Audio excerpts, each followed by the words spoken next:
Quelle joie et quel privilège pour moi de proclamer la parole du Seigneur en ce dimanche qui marque le 11e anniversaire d'Emebo.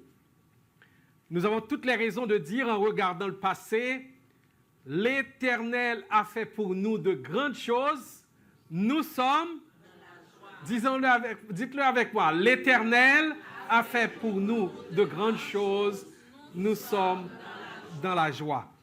En ce jour, nous ne pouvons que jeter un coup d'œil sur le passé et pour considérer que l'appel du 20 janvier 2013, l'appel du 20 janvier 2013 a été un appel à la mission.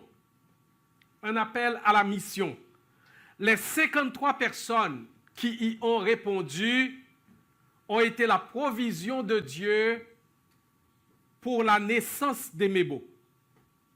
Et vous tous qui êtes arrivés après, vous êtes ceux que le Seigneur a envoyés d'en haut pour venir renforcer cette équipe missionnaire. Vous tous qui faites partie de cette église, nous ne cesserons de le répéter, vous êtes des missionnaires. Vous tous qui faites partie, jeunes, moins jeunes, hommes, femmes, Camerounais, Congolais, Haïtiens, Malgaches, Québécois, et quelle autre nation encore? Salvador, Nicaragua et autres. Vous êtes des missionnaires que Dieu a placés à Gatineau. Et nous parlerons tout à l'heure de la mission qu'il nous a confiée. Le mot missionnaire dans le nom d'Emebo n'est pas accidentel. Église missionnaire, évangélique, baptiste de l'Outaouais. Le mot missionnaire n'est pas accidentel, il est intentionnel. Il est intentionnel. Notre pasteur principal, pasteur Arsène, ne cesse de nous le rappeler. Et le thème de l'année vers lequel l'Esprit de Dieu l'a conduit ne fait que renforcer la vision et alimenter la passion missionnaire d'Emebo. Le message d'aujourd'hui est un message de rappel. Un rappel que nous adresse un homme. Un homme qui aimait Jésus, qui suivait Jésus, qui était attaché à Jésus. Mais au moment de la passion de Jésus, eh bien, vous savez ce qui s'est passé. Il a renié Jésus. Et Jésus, lorsqu'il est ressuscité, Jésus lui a donné la grâce d'une rencontre personnelle. Il est dit dans l'Écriture que Jésus a rencontré Céphas. Or, bien sûr, il a rencontré les 10 autres, mais il a fait la grâce à Céphas d'avoir une rencontre personnelle avec lui. Et sûrement, c'était pour le restaurer. Il va le faire, ce qu'il a fait peut-être en privé, il va le faire publiquement le long de la mer de Tibériade, lorsqu'il va lui dire que de paître ses brebis. Et c'est cet homme qui avait failli, cet homme qui a été relevé, cet homme qui a bénéficié de la grâce de Dieu, cet homme qui a eu peur, comme toi et moi, de vivre pour Jésus-Christ lorsque notre vie était menacée. Eh bien, c'est cet homme qui a adressé cette lettre à des disciples de Jésus-Christ dont la vie était menacée. Et nous voyons dans ce texte ce qu'il dit. Et je vais vous souligner à votre attention 4 rappels. 4 rappels fondamentaux en ce jour. Et j'aimerais que nous repartions avec ces mots dans notre esprit, dans notre cœur. Le premier rappel, nous le trouvons au verset 1. 1 Pierre 1, verset 1. l'apôtre Pierre dit, Pierre, apôtre de Jésus-Christ, à ceux qui sont étrangers et dispersés dans le Pont, la Galatie, la Cappadoce, l'Asie et la Bithynie. La première chose, rappelle-toi où tu vis. Tu n'es pas à la maison. Je vais répéter. Rappelle-toi où tu vis, tu n'es pas à la maison. Et comme les beaux Québécois, tu n'es pas à la maison. OK? Tu n'es pas à la maison. Tu es étranger. Étranger. C'est ce que nous trouvons au verset 1. Le statut des chrétiens du 1er siècle, comme ceux d'aujourd'hui, est celui de vrais étrangers. Les chrétiens sont partout où ils sont des étrangers, des exilés, des déracinés, des pèlerins, des voyageurs. Il est beaucoup question dans notre temps d'une réelle crise des exilés, étrangers, migrants. Le sort des exilés est une source permanente de tensions, même internationales, et même une source de guerre. Les exilés sont souvent victimes de discrimination, de mauvais traitements, de menaces, d'insultes et de mépris. Go home! C'est ce qu'on leur dit. Go home! Ils sont coupés de leur patrie d'origine et sont souvent victimes de persécutions. Et le père de la foi, Abraham, a vécu cette sorte de vie ayant séjourné dans les pays étrangers. Il a été comme plusieurs héros de la foi, des étrangers et voyageurs. Hébreux 11, verset 13. Et selon 1 Pierre, les chrétiens sont des étrangers. Ils ne le sont pas nécessairement parce qu'ils sont en dehors de leur pays, mais parce que leur vraie patrie est dans les cieux. Leur vraie patrie est dans les cieux. Leur vrai pays, c'est le ciel. Leur vrai pays, c'est le ciel. Ils étaient une minorité, et les premiers chrétiens étaient une minorité détestée, haïe, persécutée. Ne vous attendez pas à ce que le monde va reconnaître que nous sommes d'une certaine utilité. Pendant la pandémie, c'était un sujet de discussion. Est-ce que l'Église est essentielle? Est-ce que l'Église est essentielle? Mais le monde va dire non, vous n'êtes pas essentiel. Vous êtes plutôt des casse-pieds. Et même on va vous enlever ce qu'on vous donne comme avantages et bénéfices. Des exemptions de taxes, ou etc. On va vous les enlever.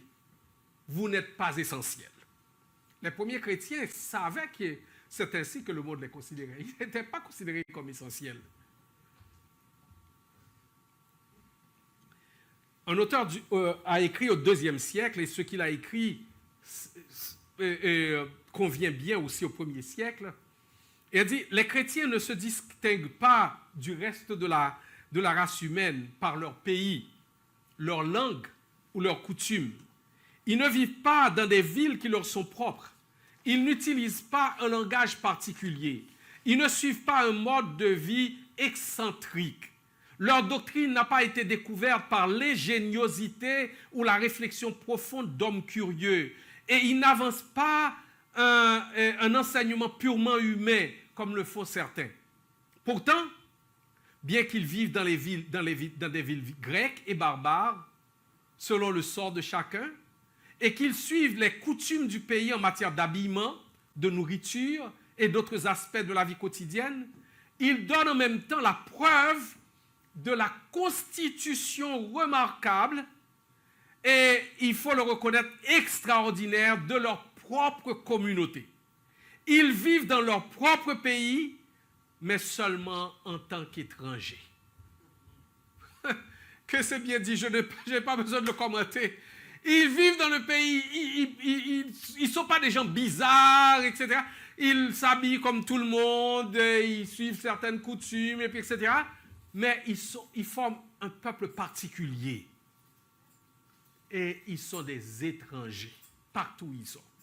Ne pensez pas que si vous êtes né au Québec ou au Canada, eh bien, vous êtes moins étranger que nous si vous êtes disciple de Jésus-Christ. Si vous êtes disciple de Jésus-Christ, vous êtes autant un étranger que n'importe quel croyant parce que c'est notre statut dans ce monde. Nous sommes des étrangers. Nous ne sommes pas à la maison. Nous ne sommes pas à la maison.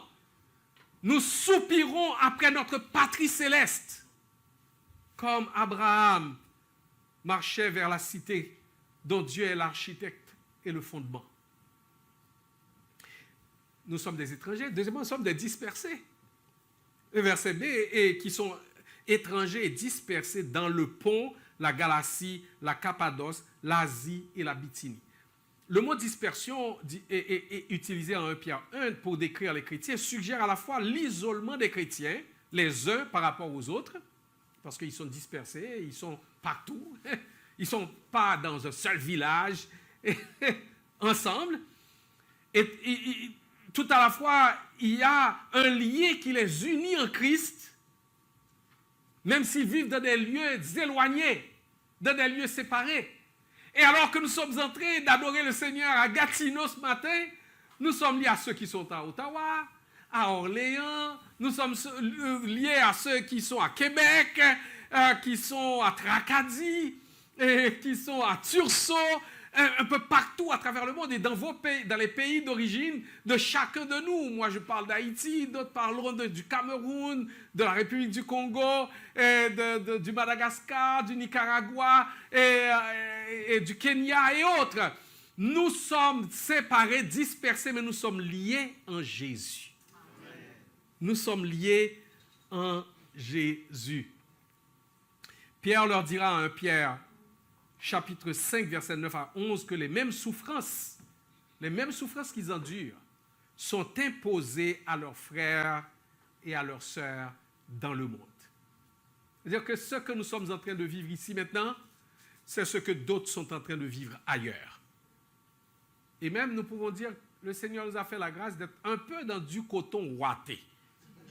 Vous seriez d'accord avec moi, et même dans nos douleurs et nos souffrances, nous sommes au Canada dans du coton ouaté. Mais il y en a qui en arrachent. Qui en arrachent vraiment. Nous attendons patiemment notre réunion, notre réunification au jour où le Seigneur paraîtra. D'ici là, nous devons toujours nous rappeler que nous ne sommes pas à la maison. Nous sommes étrangers et voyageurs. Étrangers et voyageurs. C'est le premier rappel. Est-ce que vous pouvez me rappeler le premier rappel? Étrangers et voyageurs. Rappelle-toi où tu vis. Tu n'es pas à la maison. Ne vous attendez pas à être confortable. Ne vous attendez pas à ce qu'on vous applaudisse comme chrétien au travail, ni dans le quartier. Vous êtes étrangers. Un peuple à part. Deuxième rappel. Rappelle-toi dans quel temps tu vis. Rappelle-toi dans quel temps tu vis. Tu es dans les temps de la fin. Ah, il semble qu'il n'y a personne qui est d'accord. Personne n'est d'accord. Rappelle-toi de quel temps tu vis. Tu es dans les temps de la fin. 1 Pierre, chapitre 4, verset 7. L'apôtre Pierre dit, « La fin de toute chose est proche. Soyez donc sages et sobres pour vaquer à la prière. » La fin de toute chose est proche. Et au verset 17, il dit, « C'est le moment où le jugement va commencer par la maison de Dieu. Or, si c'est par nous qu'il commence, quelle sera la fin de ceux qui n'obéissent pas à l'évangile de Dieu? » Rappelle-toi dans quel temps tu vis. Tu prends peut-être pour acquis que tu as encore des décennies devant toi. Tu as beaucoup de temps devant toi. Personne ne sait quand le Seigneur reviendra. Et personne ne sait non plus quand il t'appellera ou quand il m'appellera. Nous sommes peut-être en train de vivre notre dernier jour. ou notre dernière semaine. Personne ne peut le savoir. Et nous devons toujours nous rappeler à quel temps nous sommes. Ce n'est pas le temps de jouer. Ce n'est pas le temps de mener la belle vie comme le monde. C'est le temps de nous consacrer à Jésus-Christ, de vivre pour lui. C'est le temps d'être conscient que peut-être aujourd'hui est le dernier jour et d'accomplir ce que le Seigneur a pour nous. La fin de toutes choses est proche. Et c'est le moment où le jugement va commencer par la maison de Dieu. Il y a quelqu'un qui a dit que de tous les siècles, le 20e siècle, et je dirais sûrement le 21e encore plus, est celui qui ressemble le plus au premier siècle. Ce que les premiers chrétiens ont vécu, rejetés, persécutés, haïs, c'est ce que nous aussi sommes appelés à vivre dans le temps où nous sommes. Nous ne sommes pas encore persécutés comme le sont les frères et sœurs dans certains pays musulmans, bouddhistes, hindouistes, animistes ou autres, mais c'est ce qui risque d'arriver à nous aussi, là où nous sommes. Donc, rappelle-toi, premièrement, où tu vis, tu n'es pas à la maison. Rappelle-toi dans quel temps tu vis, tu es dans les temps de la fin.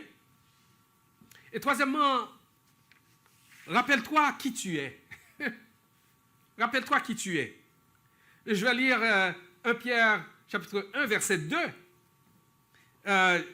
Alors, il a dit, il s'est adressé à ceux qui sont étrangers et dispersés dans le Pont, la Galatie, la Cappadoce, l'Asie et la Bithynie, et qui sont élus selon la prescience de Dieu le Père, par la sanctification de l'Esprit. Élus, ça veut dire choisi. Choisi avant la fondation du monde. Ah, formidable. Dieu ne nous a pas choisis au moment où il a vu que, au moment où quelqu'un vous a présenté l'évangile, vous avez été choisi. Non, vous avez été choisi avant la fondation du monde, et c'est parce que vous avez été choisi avant la fondation du monde que Dieu a envoyé quelqu'un pour vous apporter l'évangile, pour que par cet évangile, l'Esprit de Dieu puisse convaincre votre cœur de péché et vous amener à la repentance et à la foi.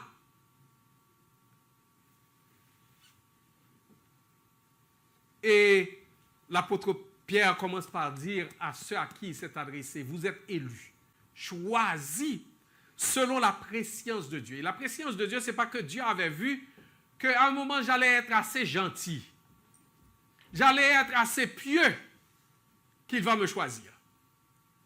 Non, il a choisi selon sa volonté souveraine, sa grâce. C'est un choix de grâce. Il n'a rien trouvé. Il ne pouvait rien trouver dans ce que nous avons été, dans ce que nous sommes et dans ce que nous allons être. Il ne pouvait rien trouver en nous-mêmes. Tout est par sa grâce. Par sa grâce. Choisi. Chapitre 2, versets 9 et 10, il va dire, et vous au contraire, vous êtes une race élue, parce qu'il a parlé de ceux qui ont rejeté la pierre, donc les Juifs qui ont rejeté la pierre, donc, et tous ceux qui rejettent Jésus. Il dit, vous au contraire, vous êtes une race élue, un sacerdoce royal, une nation sainte, un peuple acquis. Arrêtons-nous là. Ce qui était dit dans l'Ancien Testament du peuple de Dieu, donc tous les avantages, tout ce qu'ils avaient dans l'alliance qui a été faite avec leur Père, eh bien, s'applique maintenant à ceux qui placent leur confiance en Jésus-Christ. Ils deviennent des fils et des filles d'Abraham par la foi en Jésus-Christ. Et ils font partie, même autrefois, les païens ne pouvaient pas dire, moi je fais partie de la race élue. Je suis du sacerdoce royal. Mais maintenant, ceux qui croient peuvent revendiquer ces privilèges parce qu'ils sont en Jésus-Christ. Ils sont en Jésus-Christ. Nous n'avons plus besoin de travailler pour gagner une identité, dit Greer. Nous n'avons plus besoin de travailler pour gagner une identité car nous en avons reçu une par le Christ. Amen. Nous avons déjà reçu une identité. Nous n'avons absolument rien à faire pour être quelqu'un. Nous le sommes déjà en Jésus-Christ. Nous sommes acceptés par Dieu, pardonnés par Dieu et bénis par Dieu en Jésus-Christ. C'est ce que nous sommes. Nous avons une identité extraordinaire. Je ne ferai pas la parenthèse, ça m'amènerait trop loin. J'ai vécu pendant longtemps comme personne sauvée, mais qui n'était pas conscient de la richesse de son identité en Christ. Et c'est seulement en 1992 que le Seigneur a ouvert mes yeux sur la richesse de mon identité, alors que j'étais croyant déjà depuis longtemps. Le Seigneur a utilisé le livre « Une nouvelle identité pour une nouvelle vie » de Neil Anderson pour ouvrir mes yeux. Et il l'a fait sur la base de Éphésiens chapitre 1. Quelle grâce! Et à partir de ce moment-là, c'était fini ma crise identitaire. Fini! Je sais qui je suis. Je sais qui je suis. Et tout croyant peut dire, je sais qui je suis. Ceux qui considèrent l'être humain, et c'est John Stott qui dira, ceux qui considèrent l'être humain comme une machine programmée, donc les comportementalistes, une absurdité, les existentialistes, ou un singe nu, les évolutionnistes et les humanistes, dénigrent notre création à l'image de Dieu. Il est vrai que nous sommes également des rebelles à Dieu et que nous ne méritons rien d'autre de sa part que le jugement. Mais notre chute n'a pas entièrement détruit notre ressemblance avec Dieu. Plus important encore, malgré notre révolte contre lui, Dieu nous a aimés, rachetés, adoptés et recréés en Christ. Nous avons une anthropologie extraordinaire qui est bien différente de celle des sociologues, des philosophes, et des sociologues, des philosophes, et puis de beaucoup d'autres spécialistes. Et nous savons que nous avons été créés par Dieu, oui, des créés rebelles, mais Dieu a fait dans l'histoire ce qui était nécessaire pour nous réconcilier avec lui par son Fils Jésus-Christ. Donc nous sommes des êtres recréés. Nous avons une identité en Jésus-Christ. Et c'est Jim Denison qui va nous citer cet auteur en disant la principale stratégie de Satan consiste à déformer le caractère de Dieu et la vérité de notre identité. Il ne peut pas changer Dieu et il ne peut rien faire pour changer notre identité et notre position en Christ. S'il parvient cependant à nous faire croire un mensonge, nous vivrons comme si notre identité en Christ n'était pas vraie. Je vais répéter, même si vous avez devant les yeux. La principale stratégie de Satan consiste à déformer le caractère de Dieu et la vérité de notre identité, entre parenthèses, entre Jésus-Christ. Et il ne peut pas changer Dieu et il ne peut rien faire pour changer notre identité et notre position en Christ. S'il parvient cependant à nous faire croire un mensonge, que nous ne sommes pas ce que nous sommes, nous vivrons comme si notre identité en Christ n'était pas vraie. C'est tellement vrai. Et il suffit qu'il nous amène sur le terrain du monde. Tu ne vaux rien à cause de ta grosseur, à cause de ta hauteur, à cause de ta couleur, à cause de ton statut socio-économique, à cause de ton niveau d'instruction. Tu ne vaux rien. À cause de ton sexe aussi. Les deux, homme ou femme.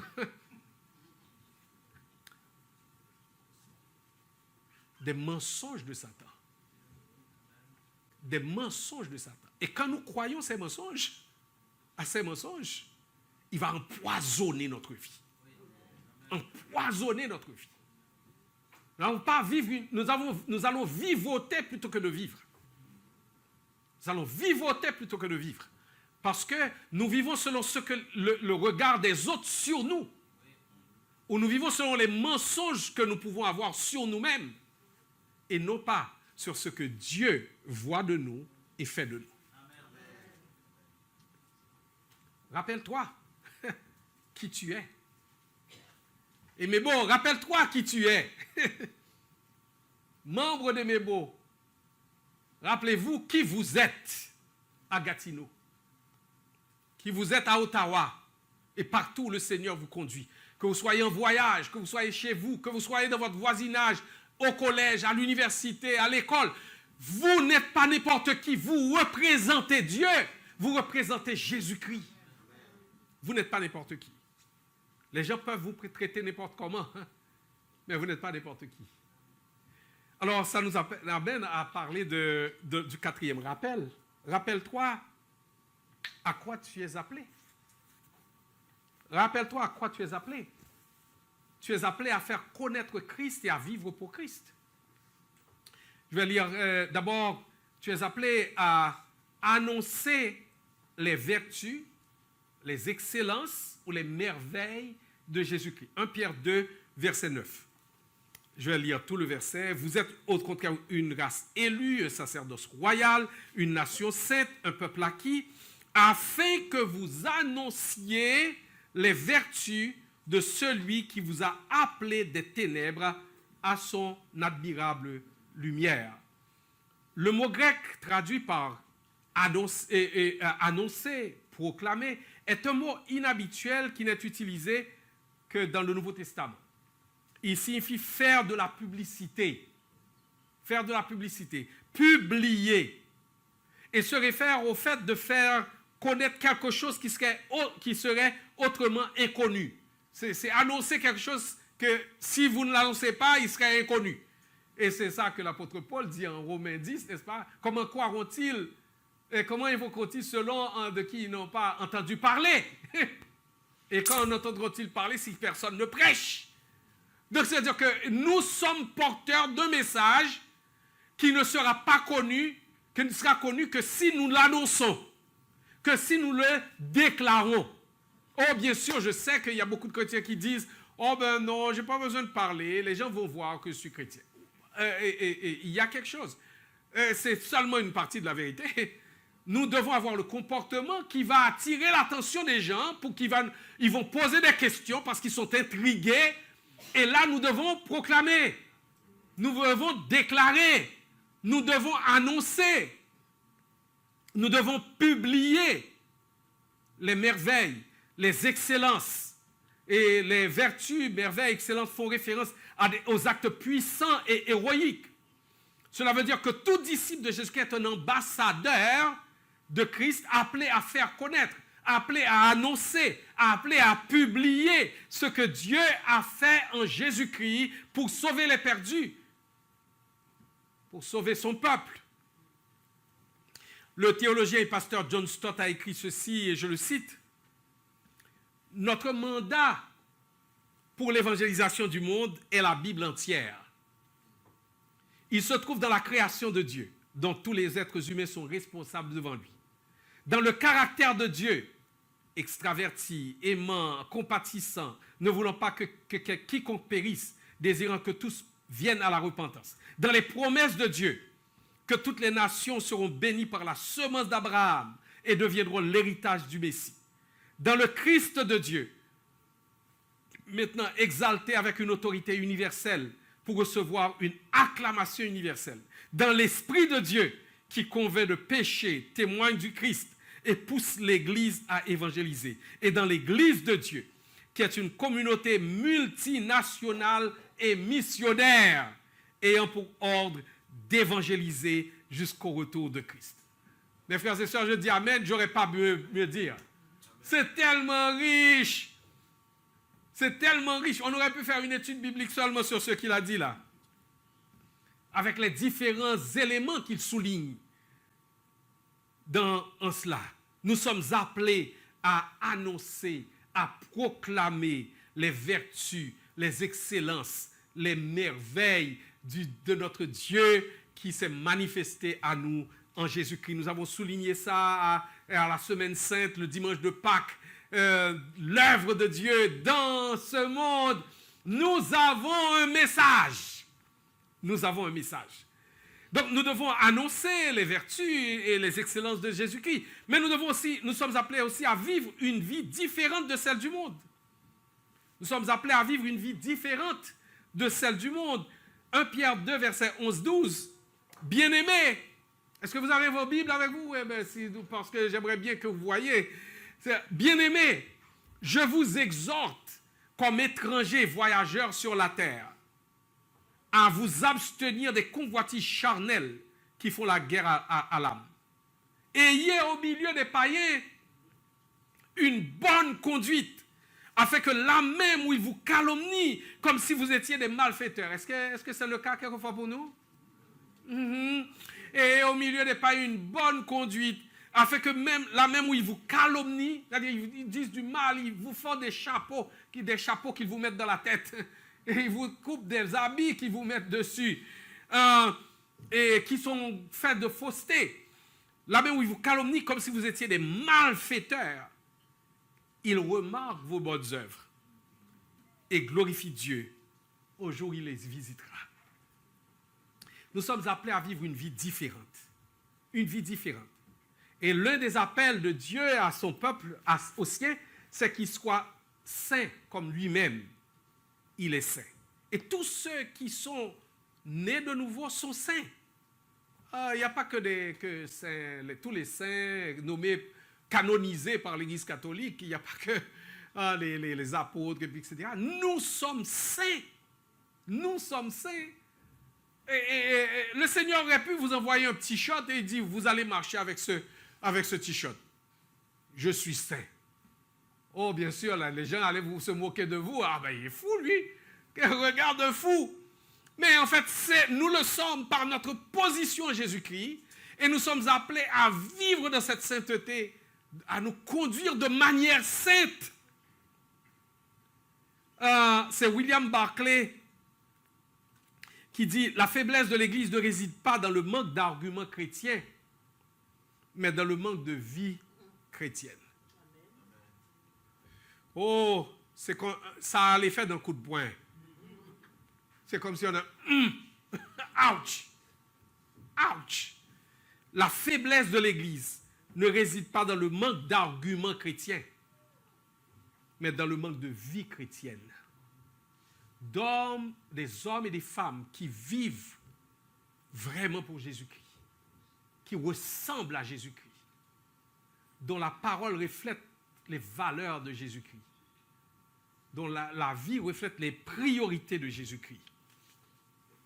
Et c'est Sheldon Vanauken qui dit le meilleur argument en faveur du christianisme, ce sont les chrétiens. Leur joie, leur type certain, leur plénitude. Mais l'argument le plus fort contre le christianisme, ce sont aussi les chrétiens. Quand ils sont sombres et sans joie, quand ils sont étroits et répressifs, alors le christianisme meurt de 1000 morts. Nous sommes le meilleur argument du christianisme, comme nous pouvons être le pire argument contre le christianisme. Lorsque les gens nous voient vivre, est-ce qu'ils pensent à Jésus-Christ? Est-ce qu'ils voient quelque chose de différent? Nous sommes aussi appelés à défendre l'espérance qui est en nous avec douceur et respect. Défendre l'espérance qui est en nous avec douceur et respect.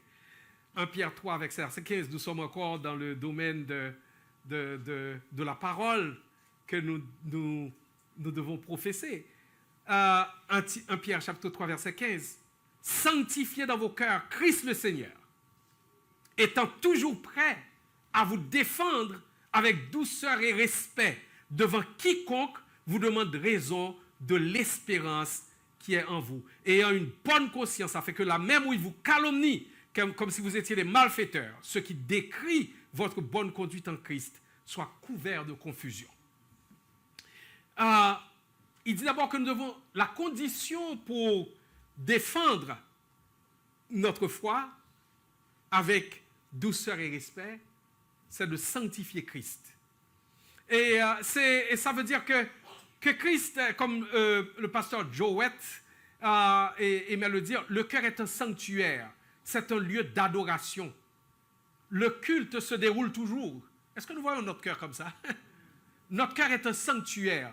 L'Esprit de Dieu habite dans notre cœur. Et c'est un lieu d'adoration. Le culte se déroule toujours. Et chaque chrétien est comme le tabernacle portatif de l'Ancien Testament, où la gloire de la Shekinah demeurait.